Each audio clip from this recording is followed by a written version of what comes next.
दोस्तों, आज जो घटना मैं आपको बताने जा रहा हूं उसे सुनकर आप फोन उठाकर तुरंत अपना बैंक का ऐप खोल लोगे। एक साहब है, उनके पिताजी का बैंक खाता 1999 में खुला था। पिताजी 2019 में गुजर गए।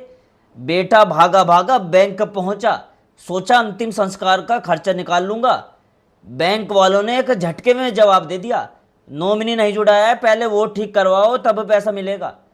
फिर क्या था, वो बंदा महीनों तक दौड़ता रहा, ब्रांच से ब्रांच चक्कर काटता रहा, कागज से कागज इकट्ठा किए और आखिर में कोर्ट कचहरी तक पहुंच गया।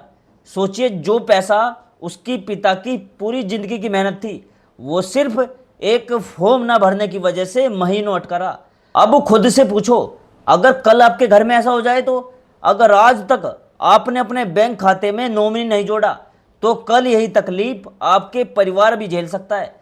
और साथियों, ये कोई इक्का दुक्का किस्सा नहीं है। देश में करोड़ों बैंक खाते ऐसे पड़े हैं जिनमें आज तक नॉमिनी का कॉलम खाली है।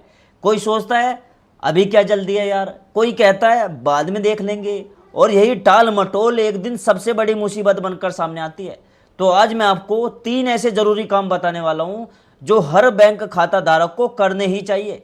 चाहे आपका खाता स्टेट बैंक ऑफ इंडिया में हो, पंजाब नेशनल बैंक में हो, बैंक ऑफ बड़ौदा में हो, या किसी भी सरकारी या प्राइवेट बैंक में हो, तीनों काम इतने आसान हैं कि घर बैठे हो जाएंगे। बस जानकारी ना होने की वजह से लोग टालते रहते हैं और यही टाल मटोल बाद में भारी पड़ती है। खाता होल्ड हो सकता है, ट्रांजैक्शन रुक सकते हैं और परिवार को कोर्ट के चक्कर काटने पड़ सकते हैं। तो चाहे आप जवान हो, सीनियर सिटीजन हो, नौकरी करते हो, किसान हो, हाउसवाइफ हो, अगर आपका बैंक खाता है तो ये वीडियो पूरा देखिए। जो आज जानकारी आपको मिलने वाली है वो शायद कहीं और इतनी साफ साफ नहीं मिलेगी। और दोस्तों, अगर आप पहली बार चैनल पर आए हो तो अभी चैनल को सब्सक्राइब कर लो, घंटी दबा दो, ताकि हर सरकारी योजना और बैंक से जुड़ी खबर सबसे पहले आप तक पहुंचे। दोस्तों, वीडियो को बीच में मत छोड़ना, क्योंकि आखिर में एक बहुत जरूरी वार्निंग भी है जो आपके पैसों को ठगों से बचाएगी। तो चलिए सीधे मुद्दे पर आते हैं। देखो, पहला काम क्या करना है आपको, अपने बैंक खाते में नॉमिनी जरूर जोड़ो। सुनने में छोटी बात लगती है, लेकिन यही सबसे बड़ी गड़बड़ी की जड़ है। अगर सिर्फ एक बेटा है आपका तो पूरा 100% हिस्सा उसके नाम पर कर सकते हो। 2 बच्चे हैं तो 50-50% बांट सकते हो, या अपनी मर्जी से 60-40 भी कर सकते हो। 3 बच्चे हैं तो तीनों में, 4 है तो चारों में। बस ध्यान रखो कि कुल मिलाकर 100% पूरा हो। पत्नी को 50, बेटे को 50, या जैसा आपको सही लगे वैसा तय कर सकते हो। ठीक है। और अच्छी खबर यह है कि आरबीआई के नए नियमों के तहत अब एक ही जगह कई नॉमिनी भी जोड़े जा सकते हैं, जो पहले संभव नहीं था। बड़ा बेटा जिम्मेदार लगता है तो उसे ज्यादा हिस्सा दे दो, छोटे बेटे की जरूरत ज्यादा है तो उसे दे दो, फैसला पूरी तरह आपका है। नॉमिनी जोड़ते वक्त बस कुछ खास बातों का खास ख्याल रखना है। सबसे पहले नॉमिनी का आधार कार्ड साथ रखो। नाम की स्पेलिंग बिल्कुल वैसे ही होनी चाहिए जैसी आधार में लिखी है। ठीक है। डेट ऑफ बर्थ सही होनी चाहिए और मोबाइल नंबर भी बैंक को देना जरूरी होगा। ये काम घर बैठे भी हो सकता है। मोबाइल बैंकिंग या इंटरनेट बैंकिंग से नॉमिनी आप ऐड कर सकते हो। ऑनलाइन करना आपको नहीं आता तो सीधे बैंक पहुंच जाओ, नॉमिनेशन फॉर्म भर दो, जमा कर दो। और अगर जानबूझकर किसी को नॉमिनी नहीं बनाना चाहते तो उसके लिए भी बैंक में कारण बताते हुए एक एप्लीकेशन देनी होती है। समझ गए? अब जो दूसरा काम है, जो शायद सबसे ज्यादा लोगों को परेशान करता है, अपने बैंक खाते की केवाईसी जरूर चेक करवाओ। बहुत लोगों के मोबाइल पर मैसेज आ रहे हैं कि ट्रांजैक्शन लिमिट 500 रुपये से ऊपर सेट हो गई है या खाता होल्ड जैसी हालत में चला गया है। ऐसा अक्सर तब होता है जब केवाईसी पुरानी हो चुकी हो या अपडेट नहीं हुई हो। ठीक है। इसके लिए बस अपनी बैंक में जाओ, आधार कार्ड और पैन कार्ड साथ ले जाओ, वहाँ एक फॉर्म भर दो और पासबुक भी साथ ले जाना।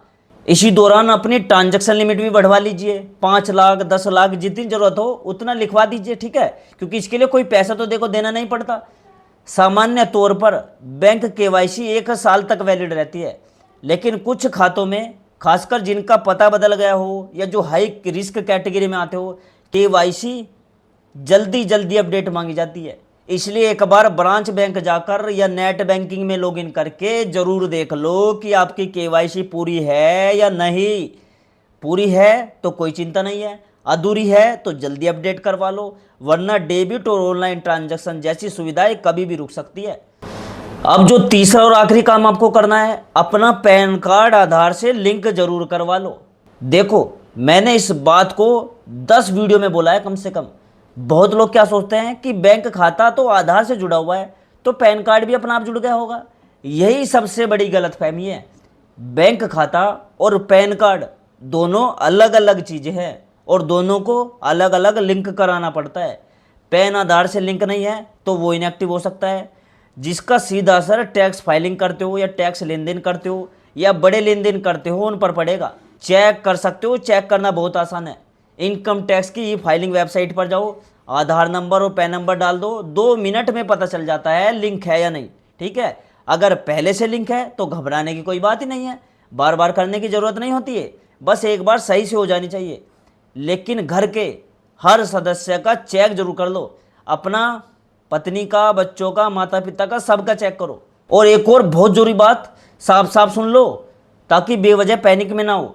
देखो, कई चैनल ये मैसेज फैला रहे हैं जो एआई से चैनल बने हैं। ठीक है, एआई व्यक्ति बोलता है इसमें। वे क्या कहते हैं कि 1 तारीख तक ये काम नहीं किया तो सबका खाता तुरंत फ्रीज हो जाएगा। तो दोस्तों, ये देखो पूरी तरह सही नहीं है। असल में आरबीआई ने कम जोखिम वाले खाताधारकों के लिए केवाईसी अपडेट की मोहलत जून 2026 तक या उनकी मूल डेडलाइन से 1 साल तक बढ़ा रखी है, यानी 2027 तक। यानी हर किसी का खाता अचानक और एक साथ बंद नहीं होने वाला। लेकिन इसका मतलब ये बिल्कुल नहीं है कि आप इन कामों को टालते रहो। नॉमिनी जोड़ना, केवाईसी अपडेट रखना और पैन आधार लिंक करना, ये तीनों काम हमेशा आपके और आपके परिवार के फायदे के लिए ही है। जितनी जल्दी कर लोगे, निपटा लोगे, कोई परेशानी आपको सामने नहीं आएगी। इन्हीं डेडलाइन और अपडेट के नाम पर आजकल साइबर ठगर जो है बहुत ज़्यादा एक्टिव हो गए हैं। याद रखो, कोई भी बैंक कभी भी फ़ोन करके ओटीपी नहीं मांगता, पिन नंबर नहीं मांगता, कार्ड नंबर नहीं मांगता। अगर कोई कॉल या मैसेज करके कहता है कि आपका खाता फ्रीज हो जाएगा, तुरंत इस लिंक पर क्लिक करके वेरीफाई करो, तो समझ जाओ वो सीधे सीधे ठगी है। किसी भी अनजान लिंक पर भूलकर भी क्लिक मत करो। केवाईसी, नॉमिनी या पैन आधार लिंक से जुड़ी कोई भी काम हमेशा बैंक की ऑफिशियल वेबसाइट से करो या सीधे ब्रांच में जाकर काम करो। अगर आपको फ़ोन करके कोई व्यक्ति कहता है कि सर अपनी केवाईसी डिटेल्स आपकी वेरीफाई करनी है, अपनी डिटेल बताओ, तो सीधा कह दो कि मैं बैंक आकर बात करूंगा। ठीक है, मैं फ़ोन पर बात नहीं करता।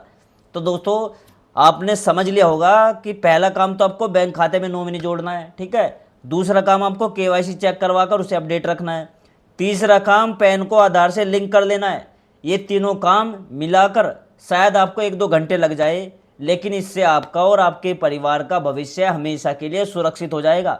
ना कोर्ट के चक्कर, ना बैंकों की लाइनों में महीने का इंतजार करना पड़ेगा, ना पैसा फंसने की टेंशन रहेगी। ठीक है, कमेंट करके जरूर बताना कि आपका खाता किस बैंक में है और क्या आपने अभी तक नॉमिनी जोड़ा है या नहीं जोड़ा। अगर नहीं जोड़ा है तो इस वीडियो के बाद बैंक ऐप खोलकर ये काम पूरा कर लीजिएगा। ठीक है, नहीं तो बैंक चले जाइएगा। और वीडियो पसंद आई हो तो वीडियो को लाइक कर दो, चैनल को सब्सक्राइब कर दो और इस जानकारी को अपने मम्मी पापा, भाई बहन, दादा दादी, दोस्तों तक भी पहुंचाओ, क्योंकि हो सकता है आपका एक शेयर किसी की बहुत बड़ी परेशानी बचा दे। ठीक है, और मिलते हैं दोस्तों अगली वीडियो में। तब तक अपना और अपने पैसों का ख्याल रखिएगा। ठीक है, और दोस्तों मेरी वीडियो रोज़ शाम को 6 बजे आती है। ठीक है, और वो हर किसी के लिए कुछ ना कुछ नई जानकारी जरूर मिलेगी, तो शाम को 6 बजे वीडियो देखना जरूर आ जाया करो। ठीक है दोस्तों, आपको अच्छी जानकारी मिलेगी, बहुत अपडेटेड जानकारी मिलती है। तो दोस्तों मैं मिलता हूँ आपसे अगले वीडियो में एक नई खबर, एक नई जानकारी के साथ। तब तक के लिए दोस्तों जय हिंद, जय भारत।